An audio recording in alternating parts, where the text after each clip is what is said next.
Bonjour à toutes et à tous. Aujourd'hui, on va se pencher sur une proposition vraiment stratégique, pensée pour la réussite des collégiens en Côte d'Ivoire.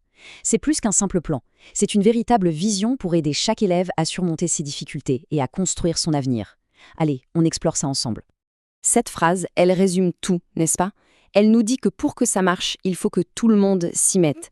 Ce n'est pas le travail d'une seule personne, mais bien un projet collectif, une ambition partagée par toute la communauté éducative. C'est un véritable appel à l'action commune. Alors, voici notre feuille de route pour les prochaines minutes. On va d'abord poser le contexte, notre défi commun. Ensuite, on va décortiquer 3 dispositifs très concrets. Et enfin, on verra comment ces 3 pièces du puzzle s'assemblent pour créer une stratégie vraiment solide. Le point de départ, attention, ce n'est pas un constat d'échec. Pas du tout. C'est plutôt la reconnaissance d'un défi que l'on partage tous. Comment faire pour que chaque élève réussisse? Pour réduire ces écarts qui peuvent se creuser? Eh bien, cette proposition, c'est une réponse structurée pour faire de ce défi une vraie chance pour l'école ivoirienne. Allez, on entre dans le vif du sujet avec le premier dispositif, l'autonomie guidée. L'idée forte ici, c'est de rendre les élèves acteurs de leurs apprentissages, de leur donner les clés pour avancer par eux-mêmes, surtout dans des matières aussi fondamentales que le français et les mathématiques. Mais alors, comment ça fonctionne concrètement? Le cœur du système, ce sont des outils très malins, des fichiers autocorrectifs. Grâce à ça, chaque élève peut s'entraîner à son rythme, voir où il s'est trompé et surtout comprendre pourquoi. C'est absolument essentiel pour bâtir la confiance en soi. Ce tableau, il montre bien à quel point le modèle est clair et pragmatique. On a des séances régulières, chaque semaine, directement intégrées dans l'emploi du temps. Les élèves travaillent à deux, ce qui est génial pour l'entraide. Bref, on ne renforce pas seulement l'autonomie, on consolide aussi les compétences de manière très ciblée. Passons au deuxième levier. Et là, on change complètement de perspective.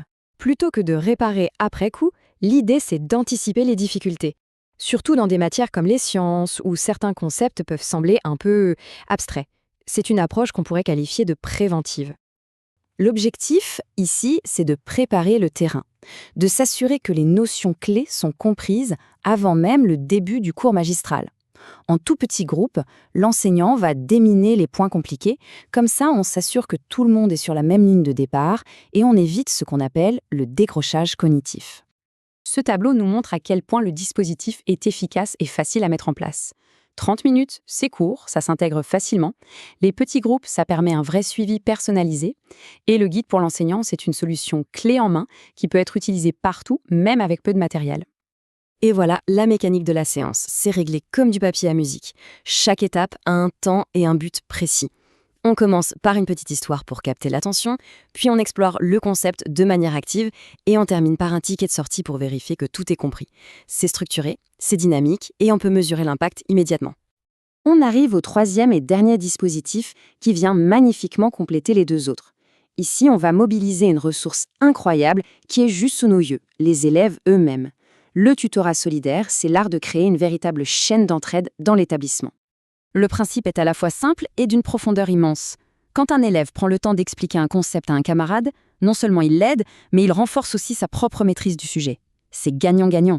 On crée une culture de la solidarité où la réussite de l'un profite à tous. Et les bénéfices vont bien au-delà des notes. On parle ici de développer des compétences humaines essentielles, la responsabilité, la communication, le leadership. C'est un soutien sur mesure, flexible, qui vient en parfait complément du travail formidable des enseignants. C'est vraiment un levier de cohésion. Bien. Maintenant qu'on a vu les 3 dispositifs, il est temps d'assembler les pièces du puzzle. Parce qu'aucun d'eux n'est une baguette magique. Leur vraie force, c'est la façon dont ils se complètent les uns les autres pour former un véritable écosystème de soutien. Ce tableau, il synthétise tout parfaitement. Le premier dispositif, c'est pour l'autonomie sur les compétences de base. Le deuxième, c'est pour anticiper les blocages sur des notions complexes.